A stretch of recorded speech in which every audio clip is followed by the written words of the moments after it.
true stories that make us say, "Wow, God. Wow, God. Wow, God. God, I can't do this anymore. This is it."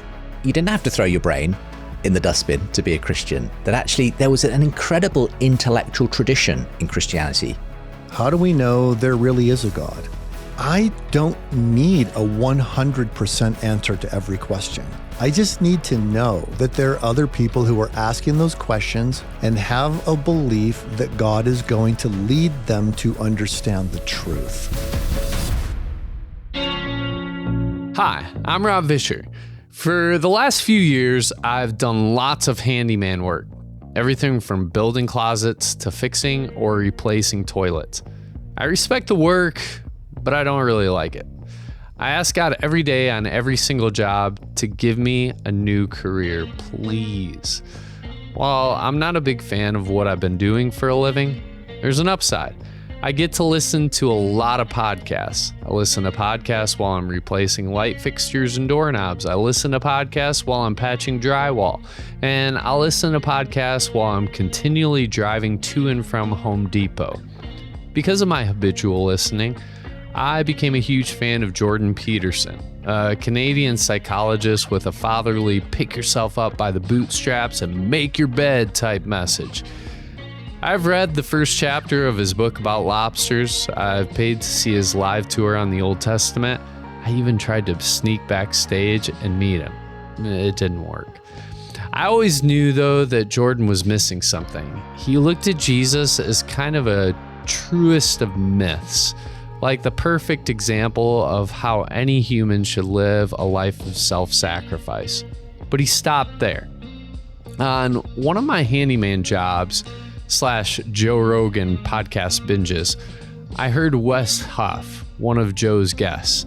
Wes Huff is a Christian and an expert on ancient biblical texts who became famous for graciously debating and showing the ignorance of Billy Carson, a skeptic of Christianity. While discussing Jordan Peterson, Wes Huff graciously wordsmithed my concerns with Jordan. Here's Wes. I think I really like the way that Jordan Peterson articulates it, but I think he misses the forest for the trees. How so? In that he sees Jesus as an archetype.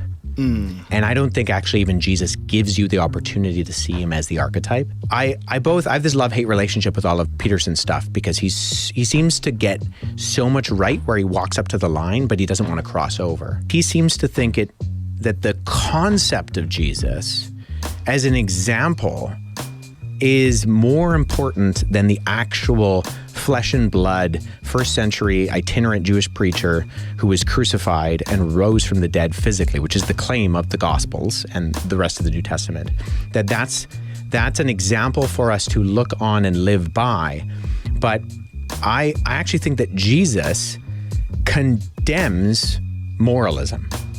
And ultimately what I see Peterson doing is looking at Jesus as a moral example. And if Jesus is nothing but a moral example, then you can save yourself and you don't actually need a savior.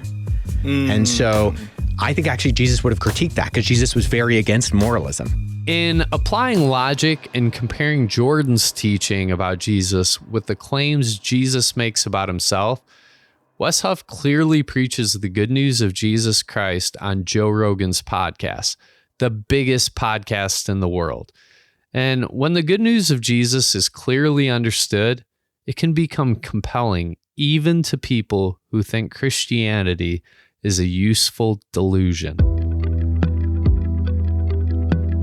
I'm J. Warner Wallace, and my story in terms of how I ever got even interested in Christianity is, to be honest, I wasn't interested in Christianity. I had a great life. I was about 35 years old. I was working as an investigator in Los Angeles County. My father was a police officer before me, and he's a very committed atheist, and he would just tell you that.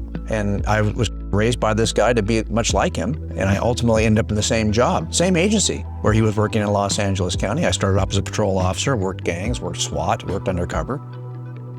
During much of that time, my wife was interested. Like, she was like, "No, should we go to church? We have kids now." And when our kids were very young, we put them in a preschool that happened to be, one was in a Baptist church, one was at a Catholic church, and we didn't know one from the other, really, to be honest with you. And she had a question. Now that our kids are getting close to school age, should we start attending church? And I thought, I wasn't raised this way, and I had really no interest. But I'm like my dad in this sense, that my dad's the kind of person who would be happy to go to church with you because he thinks it's a useful delusion. And he thinks if it'll help you raise your kids, great. He's not interested. I wasn't either. So when I first decided to say yes to my wife, Susie, that was really my thinking on it. I want to do what she wants to do. If it makes her happy, I'm happy to go. If it has some value, great. Doesn't have to have any value for me in order for it to have value to her. So we end up in a church. Really the first time I've been in a church like this, an evangelical church, for anything other than like a funeral or maybe a wedding. And so I was just sitting there listening patiently, thinking I would endure this for as many times as she wanted to go. But this pastor was interesting in that he said that Jesus was the smartest man who ever lived. And that got me interested. So we didn't have a Bible, but I went out and bought one. It was a pew Bible. I just wanted to know, I didn't want to spend a lot of money on this, but I just wanted to know what was so smart about Jesus. So I'm reading through the Gospels to figure, I was kind of hoping it would be like proverbial statements, like fortune cookies, where I could just read the wisdom statements of Jesus, not knowing they're going to be embedded in what claims to be an historical account written and observed by eyewitnesses. When I read through the Gospels, I recognized that they were slightly different. Even the same episode would be described in a slightly different way. Sometimes the differences were severe enough that you would say, wow, is this a contradiction? Now, that provoked me because I have been interviewing witnesses by that time for many years, and I've never had two witnesses agree about a crime scene, ever. There's always some level of disagreement. And so that's just natural that you kind of expect that. As a matter of fact, the only thing I would ask if I was working a homicide I would ask the dispatcher to separate the eyewitnesses before I get there and keep them separated because I want the differences in their story. Sometimes the differences are quite dramatic and they actually are helpful for me. I get to puzzle those back together to bring back in some of the details you wouldn't have otherwise, especially if they got together and aligned their stories perfectly. So this difference between the Gospels provoked me. Now look, I knew how to test eyewitnesses. I don't trust eyewitnesses. Eyewitnesses often lie. So I needed to know, are these reliable eyewitness accounts? Now remember, they're not all written. Look, when we do a cold case, and I look at a cold case, it's not as though the detectives back in the day asked the eyewitnesses to write down their own accounts. No, we interview them and we write a supplemental report of what the witness tells us. This is much like Luke does in the Gospel of Luke. I believe Mark is doing that as he's listening to Peter in Rome. And then, of course, Matthew and John are saying they are the eyewitnesses who are there. So I was starting off, I thought, in a pretty good place. I could test these eyewitnesses given the criteria that we use in criminal trials in the state of California. Strong criteria, 4 major categories. Were they there to see what they said they saw? Have they changed their story over time? Can they be corroborated, even in some small way? And finally, do they possess a bias that would cause them to lie to us? That was really it for me.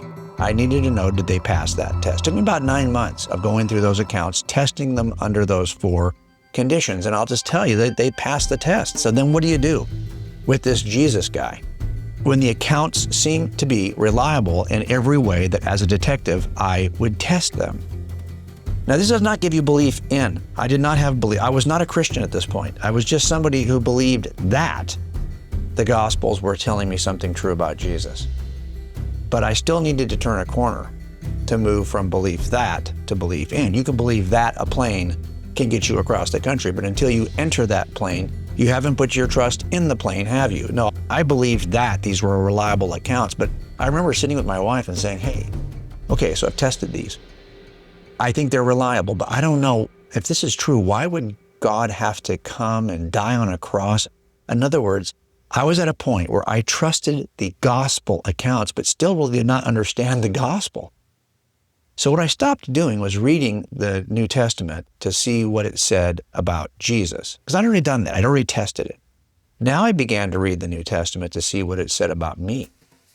And as I was reading through those books, especially when you get to the books Paul writes to the Romans and to the Corinthian church, I realized that the New Testament was describing me exactly the way I am. I work cold case murderers. Okay, those are people who do a murder, and then for the next 30 years, they are just regular people. And they're living next door to you. They're the deacon at your church. I've arrested firefighters. I've arrested people who are upstanding citizens for the next 30 years. But they all had that capacity to do something terrible.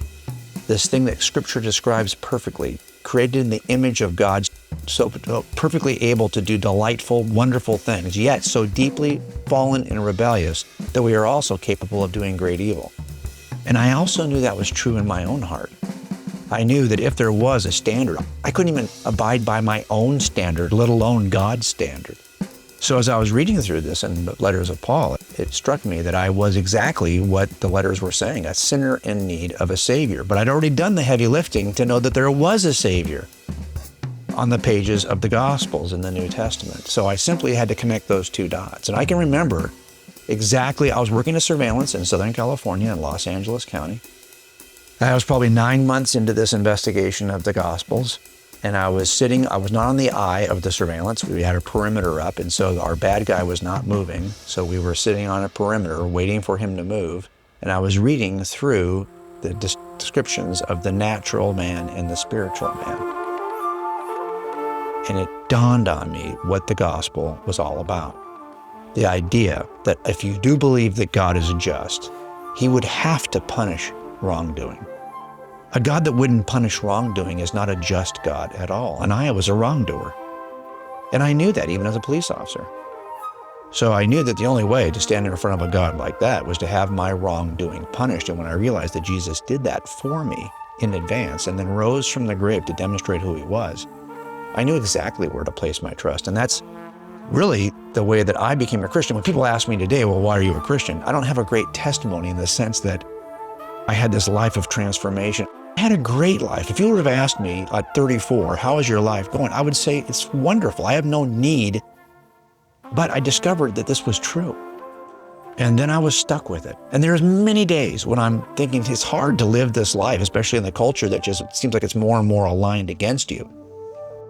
But it is true. And wouldn't you rather live in an inconvenient truth than in a convenient lie? I know I would. And so that's why I haven't really flinched since this happened. And that's what I would say to you, that the more you know that something is evidentially true, the more likely you are to cling to it in a difficult situation, because you know there's no place else to go. It's like Peter says, where else would we go? This happens to be true. So here we are. And that's, for me, that was my story of how I decided and discovered that was true and then decided to give my life to it. After giving his life to the truth of the gospel, J. Warner Wallace wrote Cold Case Christianity. You can find it along with other books and articles at coldcasechristianity.com. J. Warner Wallace isn't just telling his story to sell books. He's telling his story for a different purpose entirely. As you write Christian apologetics books, you do get letters from people who will say that your book is the reason why I'm a Christian today. The gospel does all the work, okay? The only power is in the gospel. The power is not in my case, but it turns out a lot of people, when they hear the gospel, it sounds like blah, blah, blah, blah, blah, because they've built these objections, these little walls they've built between themselves and the gospel based on their presuppositional biases, based on their skepticism, whatever it may be. So when we write books like this, books that really make a case for Christianity, often what we're simply doing is tearing down the stone walls that exist between people and their clear hearing of the gospel. They can hear the gospel, but they're not listening because they're distracted by their own objections. And what I hope that these kinds of books do is that they knock down those objections. But I'll just say this to anyone who's listening to this, that we have a tendency to think that there are these $1 million apologists, not that they're worth $1 million, because none of us are worth $1 million, but they're like very valuable. The church would say they're valuable, but to me, what we need is $1 million $1 apologists. And that means that every one of us, if we take that book written by Peter seriously in 1 Peter 3, and we think we have a duty to defend what we believe, to give the reason for the hope we have in Jesus, if that is part of our DNA as Christians, then every one of us has a duty to be able to answer these questions. So let me just tell you, before I was ever an author or a public apologist for the Christian faith, I was a detective. But I believed that Christianity was true at some point, and I became a Christian, and then I knew how to defend it because I had walked through all of that for myself. And I remember I had a case, and it was a very traumatic case involving a girl who was probably like 22, murdered, at a fast food restaurant. Her sister was probably around 13 at the time. By the time I met her sister, she was in her 30s. Her life had been frozen, completely frozen by the trauma of her sister's death. Her sister was the only Christian in the family. And she so admired her sister. And then she wondered, how could God take her sister, given that this is the one Christian in the family? This is somebody who had given her life since she became a Christian herself in her teenage years, had given her life to God. So her sister, the survivor, it paralyzed her. Her entire family, they didn't celebrate holidays.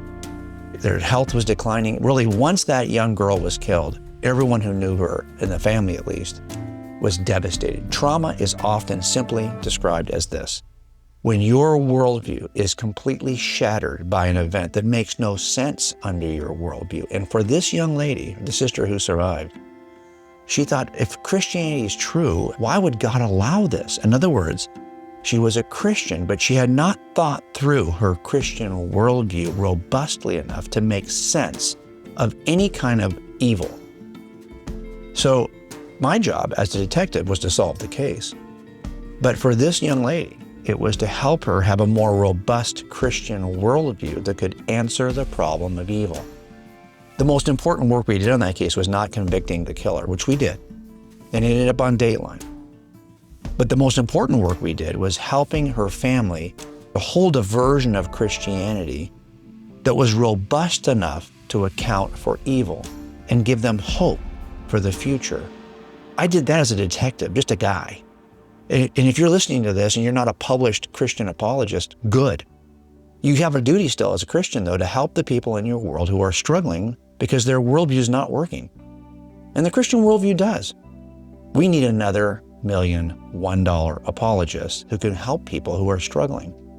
And I think in the end, to me, that's far more important than what you might do writing a book. It's that individual encounter with people who need to understand, is this a reasonable worldview? Is this a worldview that makes sense, that can account for suffering, that can account for what we see in the world? We have to be prepared as Christians to be able to offer that answer. J. Warner Wallace wants people to be equipped to give real answers to real questions about real doubts that many real people have. In our next story, Dr. Tanya Paynter begins to get frustrated with incomplete and shallow answers she's been given by pastors. In 2023, I underwent a pretty significant crisis of faith. I'd had questions about God and my faith and religion and all of that since I was a child, and never got any good answers to them. And I was a very science-minded person. And so when I would seek out answers from pastors and churches, I would always get kind of a pray more, read the Bible, which didn't really help to answer the questions that I had. So fast forward to about 2023, I was reading a book on other world religions, just for information and just trying to understand some different points of view. And I remember sitting there thinking, wow, Christianity is just like all these other religions. Like, what is it that makes it true? There's nothing that makes it truer than what I'm reading about here. And in my heart, I was like, oh, that's a wrong thought, but my head couldn't let go of it. And so I just kept stewing on that. Like, how do we even know this is true? How is this any different than any other religion? Why do I think that Jesus rose from the dead? Like, that's probably just a myth. And so all these just intense doubts just flooded me. And I struggled with them for about 10 months. And the whole time, I went to church multiple times a week. Like, I had to be in the Word. I had to be around other believers to kind of carry me through this. And I remember praying, like, God, just help me to answer these questions. Like, get this out of my head, because my heart was still drawn to the Lord. Like, I knew the difference in my head versus my heart, right? I truly still believed, but I couldn't get those thoughts out of my head. And so I remember praying one night in bed and saying, God, I cannot get this, like, I can't do this anymore. It's too stressful. I was crying all the time. Like, it just was just terrible. And I prayed and I said, God, I can't do this anymore. This is it. If you are true and real, I need you to lift this doubt and make me know beyond any reason that you are true and the Lord, and I'm right in following you. And I fell asleep and I woke up the next day and every single doubt was gone. Rock solid faith ever since, like never, I feel those little intrusive thoughts trying to break through and nothing. Like, nope, it's easy to dismiss now. Within that same week, I had ordered some books on apologetics, which is the defense of the Christian faith, right? Giving a reason for why we believe what we believe. And so I learned that there's this whole field of study about all of the questions that I had that never got a solid answer, which I still had, but now I knew that they weren't, they didn't discount the Lord just because I had these questions. And so I ordered a couple of books from Amazon, and I was reading through the back cover of one, and I saw that one of the authors was in charge of the Masters in Apologetics program at Colorado Christian University. His name is Ike Shepherdson. And I was like, wow, you can get a master's in this? That's cool. So I went to the computer and I was reading through what it entailed. And I was like, this is it. Like, this is covering everything that I've ever had questions about. And I could just feel from the Lord, like, this is what your next steps are. This is what you're to do. And so I prayed about it and I said, God, I don't know if I can do, like, you can get classes online. Do I really need another advanced degree in this? And besides, I'm a doctor and you can't really talk about religion so much in clinical visit. Like, how is this going to help? And he said, no, what I have for you is requires you to go through this program. I was like, okay. So I said, I don't understand. I don't get what I'm going to be doing with this, but I will trust you. And so I stepped into that program. And, the last barrier for me was, I don't know how I'm going to pay for this, Lord. Like, this was in 2023 and, things were starting to get tighter financially with everything going on. And I said, Lord, I need help with this. And I will back up a little bit because I have my own business, and from the get-go, he required that I put a certain amount of tithing away, and that was his fund. And over the years, like, I would pray, how do I spend this? Where do you want this? This is your money. What do I do with this? And he would tell me, and then silence for 2 years. He didn't have me say anything or give anything. And so I said, okay, well, it's starting to build up. Like, there's a pretty significant chunk in here. How can I give it to the church? No. Like, the answer was always no. And I was, all right, I don't know. So back to my story, when I asked for financial help from the Lord, he said, you're doing my work in following me with this program. And that's what that money in that account was for. And I will tell you, it was within $100, exactly what I needed for the entire 18-month course, including books and, everything else that was required. And that was when I said, wow, God, it just, knowing that he already had been preparing to provide for me if I was faithful in stepping out in what he was calling me to do. Dr. Paynter not only received a master's in apologetics, she likes to research everything. In fact, when she kept suffering through migraine headaches for over a decade, she went back to medical school to figure it out. And now she helps women reduce the frequency and intensity of their headaches because she's been pain-free for 7 years. You can find out more at psalmmedical.com. Dr. Paynter went back to college to get her questions answered. But in our next story, Justin Brierley goes to college and gets his answers questioned.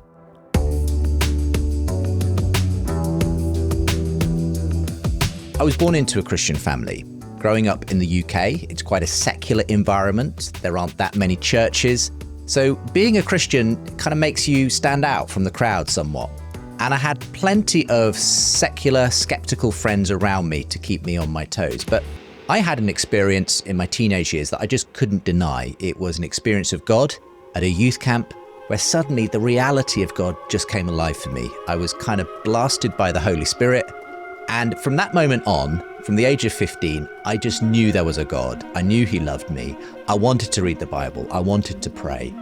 I had one of those kind of road to Damascus moments where things just came alive for me. So I had this amazing experience of coming to know God through Jesus in that moment as a teenager.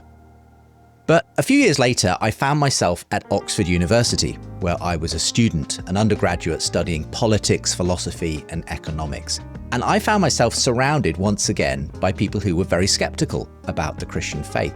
Very few of the people I knew at my university were Christians, and lots of them were quite skeptical about Christianity. And so I ended up having a lot of conversations and being challenged very frequently about my faith by the people I was around at university. It kind of had a difficult effect on me. There was at least one term when I was in that kind of undergraduate phase where I questioned everything. Maybe it was all in my mind. Maybe these people are true. There's no God. There's nothing out there beyond, the firings of our brain synapses and the chemicals and the DNA that makes us up. So I began to look for answers. And you know what? I found there were really good answers, it turned out. Because actually one of the people who had been at Oxford University 80 plus years before I had was a guy called C.S. Lewis. C.S. Lewis is probably one of the best known Christian writers, thinkers of the 20th century. Many people know him for his Narnia books, but he was also a brilliant thinker. And he himself had a story of coming from atheism as a young man to becoming convinced that there was a God for philosophical, historical reasons. There's a famous story of him having a walk around Magdalen College Gardens with J.R.R. Tolkien, who was one of his contemporaries. And he was discussing whether it made sense to believe that Jesus was really the Son of God. And J.R.R. Tolkien said, well, what if this is the one true myth? You love all those stories, C.S. Lewis, about the ancient gods and the pagan stories and so on. But what if there was one story that really is true, that all of those are just dim echoes of?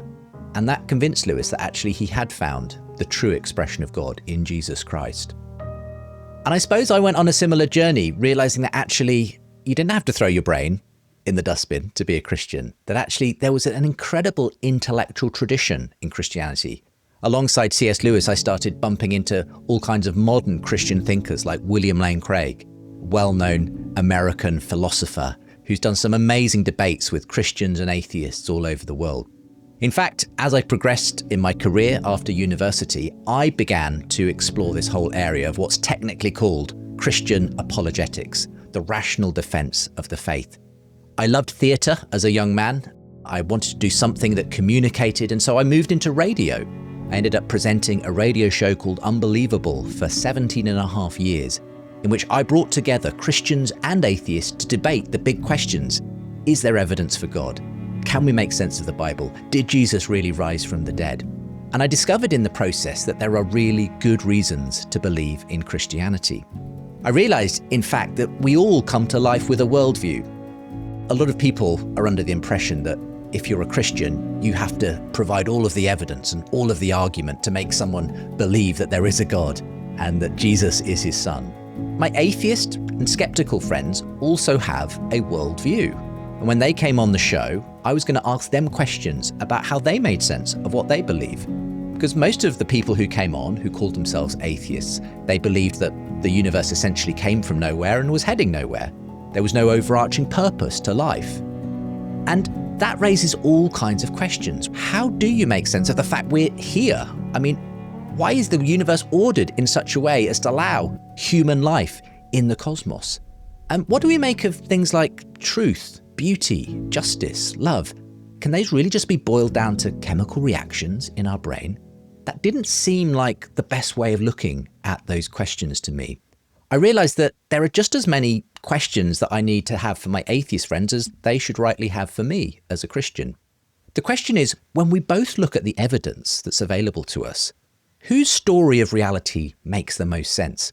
And I became increasingly convinced in hosting these conversations between atheists and Christians that actually Christianity can stand on its own 2 feet intellectually. It makes an awful lot of sense of things like, why do humans exist in the first place? When you look at the extraordinary complexity of the universe and the way in which it had to be set up in order for life to even be possible, that doesn't look like it makes sense on a purely naturalistic, atheistic worldview where it's all down to chance. It looks as though we were meant to be here. There's a grand designer behind the whole thing. So I thought, human existence, that seems to point towards rather than away from God. And then I looked at the question of human value. rather than looking out there at the universe, looking within and asking, why do we believe in human rights? Why do we believe in dignity? Why do we believe that every human has equal worth? If we're just one more random outcome of a unguided process of evolution, then we have no particular right to say we're more special than anyone else. But actually, if we're all made in the image of God, then that kind of makes sense of that intrinsic belief most of us have, that humans do have this intrinsic worth and value and dignity. It makes sense of the fact that we create whole documents of human rights. Again, human value seems to point towards rather than away from God. And finally, I thought about human purpose. What's the point of life? Why are we here? Again, the atheist story of reality is one in which there is no ultimate purpose. One day, the universe will be extinguished in terms of its usable energy. We're running out of a story to make sense of anything on the atheist worldview. That didn't make sense to me as a Christian. I believe that actually when I look at the universe, I see hope, I see truth, I see purpose in all kinds of ways. And the person I think who gives us the greatest hope is Jesus Christ. That story of reality in which there is a God and he came to be with us in person and he gave his life for us so that we could experience true life with him. That made more sense to me than the purposeless story of reality that I found on atheism. So when I look at human existence, human value, human purpose, all of those seem to point towards rather than away from God. Now, I've met many really intelligent atheists, and I always want to have good conversations with them. I don't want to dismiss them.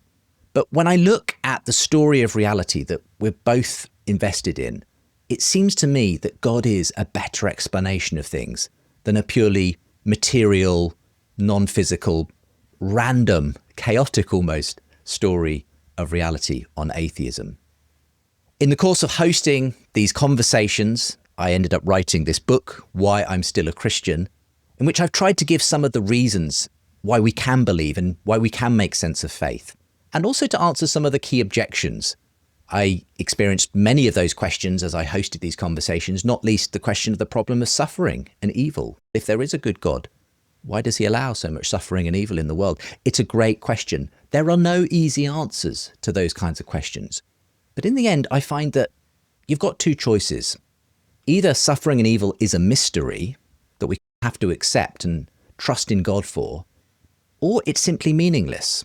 That's the problem. On an atheistic worldview, there isn't a good answer to the problem of suffering and evil either. It's just completely meaningless. It's just whatever happens, hard luck. I'd rather believe actually in a universe where even if I don't have all the answers, I can trust in a God who does have the ultimate answers. And a God who actually came in person to experience pain and suffering with us, who on the cross knew what it is to suffer. And that may be the best answer someone can have when they're in the midst of suffering, to know that God knows how they're feeling, because God came to be one of us. I've also encountered many people who have been on a similar journey to me. Very often, they are Christians who perhaps were shaken in their faith or lost their faith altogether because they ran into some of the so-called new atheists and their books. Richard Dawkins is a well-known atheist in the UK, and his best-selling book, The God Delusion, in the mid-2000s, was part of a movement known as New Atheism, trying to persuade people to abandon their beliefs. Well, I actually give thanks to God for Richard Dawkins, because he has prompted so many interesting conversations about faith since writing that book. And I actually know people, believe it or not, who have become Christians because they read that book, ironically. It was precisely because he was raising these questions that it made them go away and actually investigate.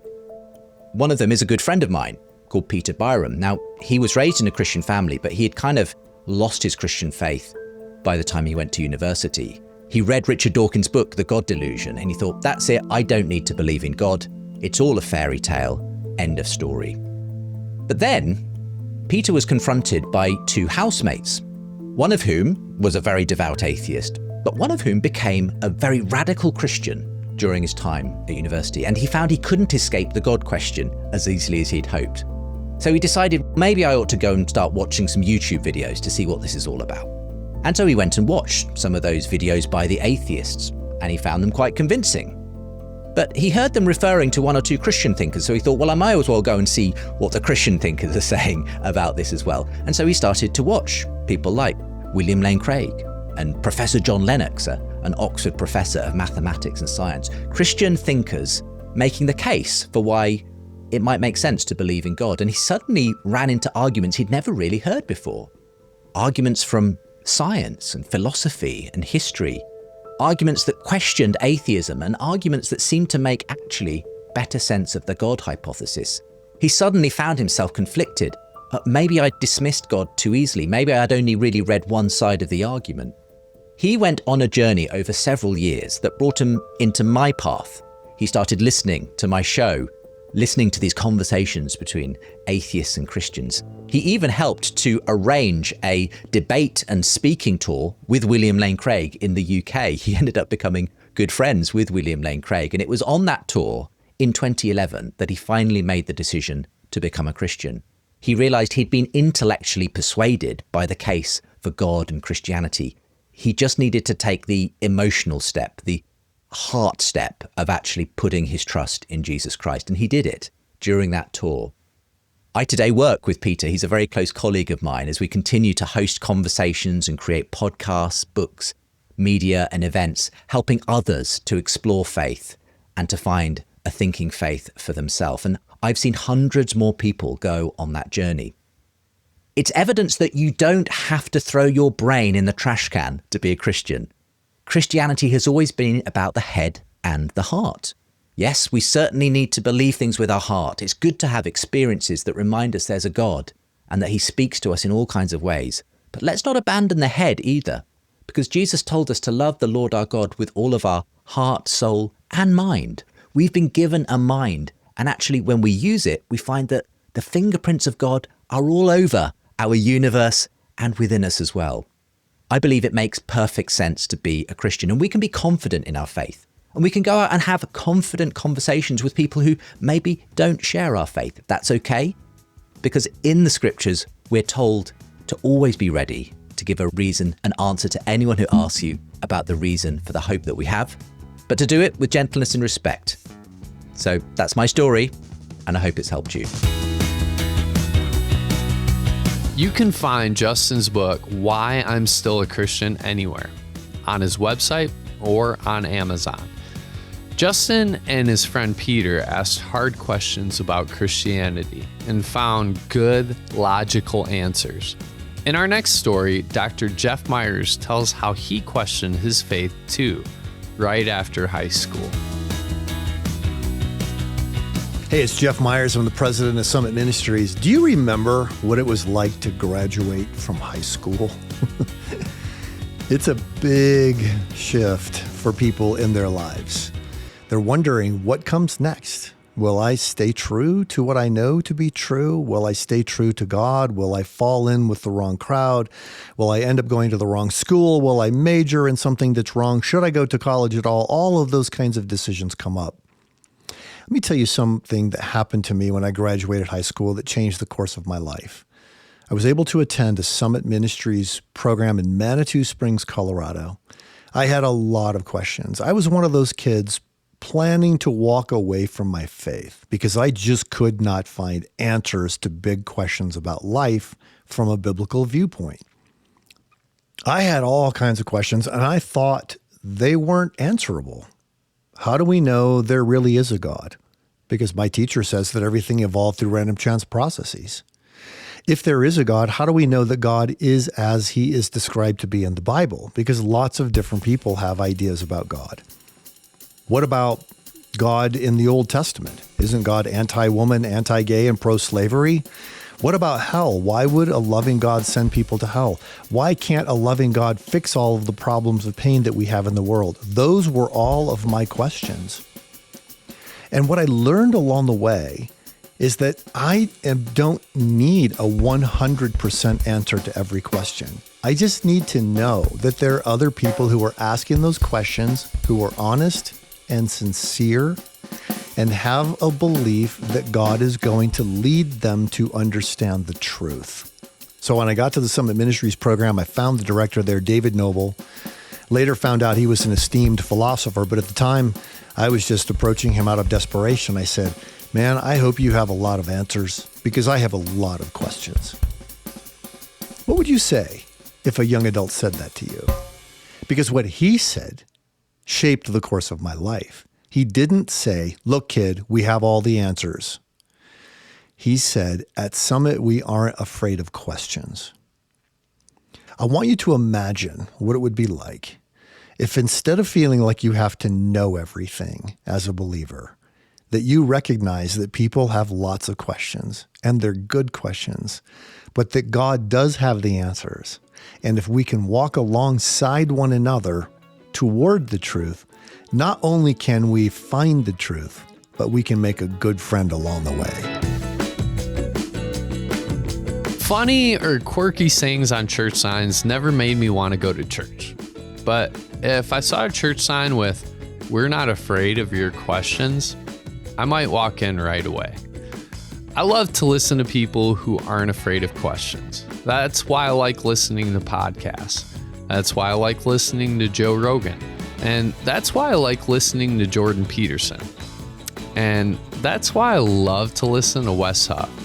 I don't love being a handyman, but I do love how listening to honest conversations about Christianity has strengthened my faith.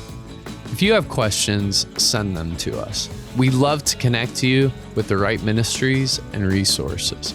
We're not afraid of your questions because God isn't afraid of ours.